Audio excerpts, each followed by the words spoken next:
విజయవాడ సత్యనారాయణపురంలో తన 325 గజాల స్థలాన్ని వైసీపీ నేత గౌతమ్ రెడ్డి ఆక్రమించి అక్రమ నిర్మాణం చేపట్టిన చర్యలు తీసుకోవడం లేదని బాధితులు ఉమామహేశ్వర శాస్త్రి ఆవేదన వ్యక్తం చేశారు. ఈ వ్యవహారంలో కోర్టును సైతం మున్సిపల్ అధికారులు తప్పుదోవ పట్టిస్తున్నారని ఆయన ఆరోపించారు. గౌతమ్ రెడ్డికి రెవెన్యూ, మున్సిపల్ అధికారులు, పోలీసులు వత్తాసు పలుకుతున్నారని, స్థానిక టీడీపీ నాయకులు సైతం ఆయన కోసం పనిచేస్తున్నారని తెలిపారు. తనపై గౌతమ్ రెడ్డి 3 సార్లు హత్యాయత్నం చేయించారని ఆరోపించారు. ఇది ముమ్మాటికి పోలీసుల వైఫల్యమేనని ఉమామహేశ్వర శాస్త్రి విమర్శించారు.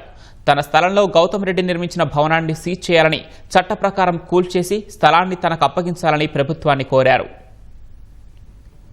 ఇప్పుడు 325 గజాల స్థలం ఏదైతే నేను చెప్తున్నానో కబ్జాకు గురైన స్థలం సత్యనాపురంలో ఉందండి.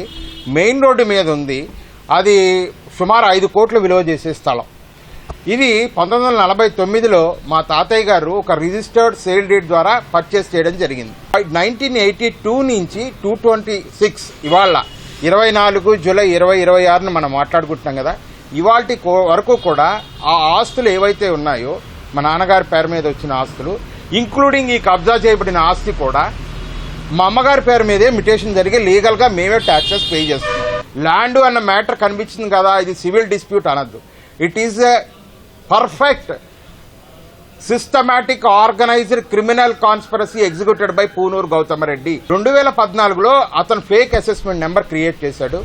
వెంటనే ఒక రేకుల షెడ్ వేసేసి దానికి ప్రాపర్టీ ట్యాక్స్ కింద మార్చుకున్నాడు. మన సేల్ డీడ్ ఎలా చేస్తే ఒక కొనే వ్యక్తి ఉంటాడు, ఒక అమ్మే వ్యక్తి ఉంటాడు, ఒక మనీ ట్రాన్సాక్షన్ ఉంటుంది.